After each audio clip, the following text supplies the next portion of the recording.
പരിശുദ്ധ പരമദിവ്യകാരുണ്യത്തിന് നേരവും ആരാധനയും സ്തുതിയും പുകഴ്ചയും ഉണ്ടായിരിക്കട്ടെ. അനന്തകാരുണ്യത്തിന് ഉറവിടമായ കർത്താവെ, ഞാനങ്ങേ ആരാധിക്കുന്ന സ്തുതിക്കുന്ന മാത്രം അംഗീകരിക്കുന്നെന്ന് പറയും. ദൈവമേ, അങ്ങാണ് എൻ്റെ ദൈവം. അങ്ങയുടെ തിരുമുമ്പിൽ എന്നെ സമർപ്പിക്കും. എൻ്റെ ആത്മാവ് അങ്ങേയ്ക്കായി ദാഹിക്കും.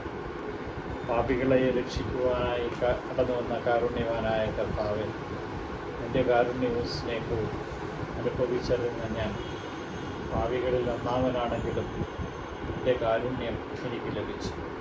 എൻ്റെ ആ കാരുണ്യത്തിൽ നിന്ന് നിലനിൽക്കുവാൻ കൃപ നൽകി അനുഗ്രഹിക്കണം.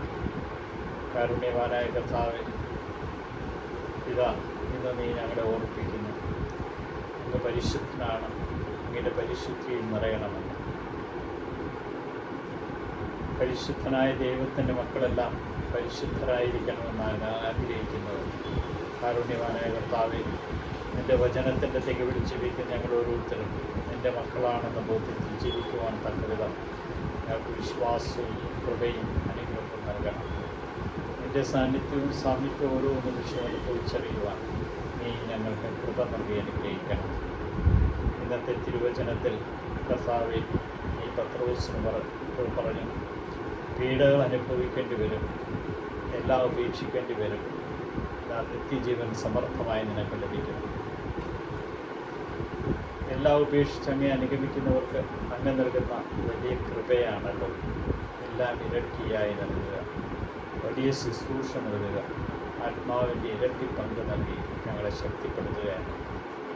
നീ ഇന്നുവരെ തന്ന എല്ലാ അനുഗ്രഹങ്ങളെ ഓർത്തുകൊണ്ട് ഞാനങ്ങേ ആരാധിക്കുന്ന സ്തുതിക്കുന്ന മഹത്വത്തിൽ അങ്ങേക്ക് നന്ദി പറഞ്ഞു. കാരുണ്യവാനായ കർത്താവെ, ജ്ഞാനസ്നാനം സ്വീകരിച്ച ഓരോരുത്തർക്കും പീഡനങ്ങളെന്ന് പറയുന്നത് അനുഗ്രഹമാണ്. സഹനങ്ങളെന്ന് പറയുന്നത് അങ്ങേ അനുഗമിക്കാനുള്ള, വിഷയങ്ങളെന്ന് പറയുന്നത് അങ്ങയുടെ പിന്നാലെ വരുവാനുള്ള ഒരാഹ്വാനം. അങ്ങനെയുള്ളവർക്കാണ് ജീവൻ സമർത്ഥമായി നൽകുന്നതെന്ന് ഞങ്ങളെ ഓർമ്മിപ്പിച്ച കാരുണ്യവാനായ കർത്താവെ, പരിശുദ്ധ അമ്മയെപ്പോലെ സഹനങ്ങളെല്ലാം ഏറ്റെടുത്തുകൊണ്ട് അങ്ങേ പൂർണ്ണമായും പിന്തുടർന്ന അമ്മയുടെ സാന്നിധ്യം ഒരു വചനമായ അമ്മ മാറിയതുപോലെ ഞങ്ങൾ മാറുവാൻ തക്കവിധം ഞങ്ങളെ ഓരോരുത്തരെ അനുഗ്രഹിക്കണം.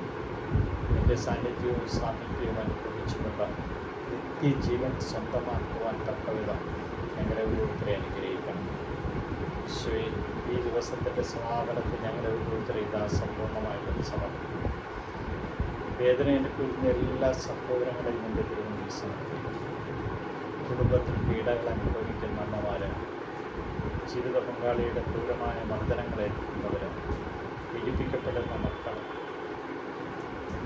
എത്ര പ്രാർത്ഥിച്ചിട്ടും രോഗങ്ങളും ദുരിതങ്ങളുമായി കഴിയുന്നവർ, മക്കളുടെ ഭാവിയെക്കുറിച്ചുള്ള ആകുലതകൾ, രോഗങ്ങളെക്കുറിച്ചുള്ള ആകുലതകൾ, അസ്വസ്ഥതകളുമായി കഴിയുന്ന എല്ലാ കുടുംബങ്ങളെയും സമർപ്പിക്കും.